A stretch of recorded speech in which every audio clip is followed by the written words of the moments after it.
Collectorate ఎదుట ధర్నా నిర్వహించి అనంతరం మీడియాతో మాట్లాడుతున్న కేంద్ర మాజీ మంత్రి కాంగ్రెస్ పార్టీ సీనియర్ నాయకులు చింతామోహన్. ఈరోజు విశాఖపట్నం కలెక్టర్ ఆఫీస్ ముందుకు రావడానికి కారణం ముఖ్యంగా రాష్ట్రంలో ఉన్నటువంటి 6 లక్షల రాష్ట్ర ప్రభుత్వ ఉద్యోగస్తుల సమస్య.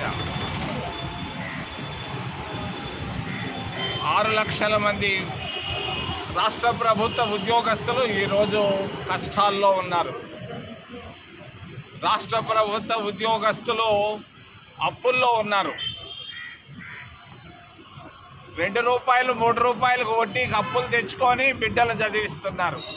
రాష్ట్ర ప్రభుత్వ ఉద్యోగస్తులు 6 లక్షల మంది.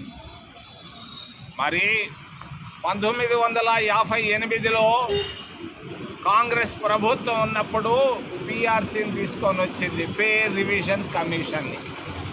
ఈ పే రివిజన్ కమిషన్ అనేది 5 సంవత్సరాలకి ఒక్కసారి ఉండాలి, జరపాలి. కానీ గత 8 సంవత్సరాలుగా మరి పిఆర్సీ లేకుండా రాష్ట్ర ప్రభుత్వ ఉద్యోగస్తులని కష్టాల్లో పెడతా ఉన్నాయి రాష్ట్ర ప్రభుత్వాలు. దీన్ని మేము కాంగ్రెస్ పార్టీ తరఫున మేము ఖండిస్తున్నాం నిశ్చితంగా. వెంటనే రాష్ట్ర ప్రభుత్వ ఉద్యోగులకు ఇవ్వాల్సినటువంటి 30,000 కోట్ల బకాయిలు, 30,000 కోట్ల రూపాయల బకాయిలు మే 31వ తారీఖుల అప్పుల చంద్రబాబు నాయుడు గారు వెంటనే వాళ్ళకి ఇవ్వాలి, ఇచ్చి తీరాలని నేను తెలియజేస్తున్నాను. ఎందుకు కాంట్రాక్టర్లకే ఇస్తున్నారు బిల్లులు, ఎందుకు రాష్ట్ర ప్రభుత్వ ఉద్యోగస్తులకు 30,000 కోట్ల రూపాయలు పెండింగ్ ఉంది, వెంటనే ఇవ్వాలి. 4 డిఏలు పెండింగ్ ఉంది వాళ్ళకి. మరి వాళ్ళ కష్టాలు నష్టాలు ఇబ్బందులు కన్నీళ్లను గుర్తించి వెంటనే రాష్ట్ర ప్రభుత్వం పిఆర్సీని రేపు రాబోయేటువంటి రాష్ట్ర క్యాబినెట్లో పెట్టి వెంటనే వాళ్ళకి పిఆర్సీ అపాయింట్ చేయాలని మేము కాంగ్రెస్ పార్టీ తరఫున మేము డిమాండ్ చేస్తున్నాం. రెండో విషయం, జర్నలిస్టు సొంత చంద్రబాబు నాయుడు గారి జిల్లాలోనే నిన్న మర్డర్ చేయడం జరిగింది. ఎలా ఉందో ప్రజాస్వామ్యాన్ని మనం ఒకసారి ఆలోచించక తప్పదు. జరిగినటువంటి నష్టానికి కష్టానికి ఆ జర్నలిస్టు కుటుంబానికి 25 లక్షల రూపాయలు ఎక్స్‌గ్రేషియో ప్రకటించాలని నేను రాష్ట్ర ముఖ్యమంత్రి గారిని డిమాండ్ చేస్తున్నా. మరి డీజిల్ కొరత చాలామందికి తెలియదు. డీజిల్ కొరత ఎందుకు వచ్చాయి, ఎండలు వేడి ఎందుకు వచ్చింది కూడా చాలామందికి తెలియదు.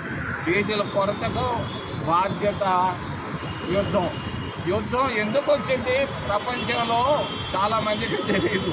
ఇది ఎప్స్టీన్ ఫైల్స్ వల్ల వచ్చింది. ఎవడి ఎప్స్టీన్? వాడు ఒక సెక్స్ బ్రోకర్. వైట్ హౌస్ కూడా, మరి అమెరికా అధ్యక్షుడు కూడా దీంట్లో ఇరుక్కోబోయినాడు ఈ వైల్స్లో.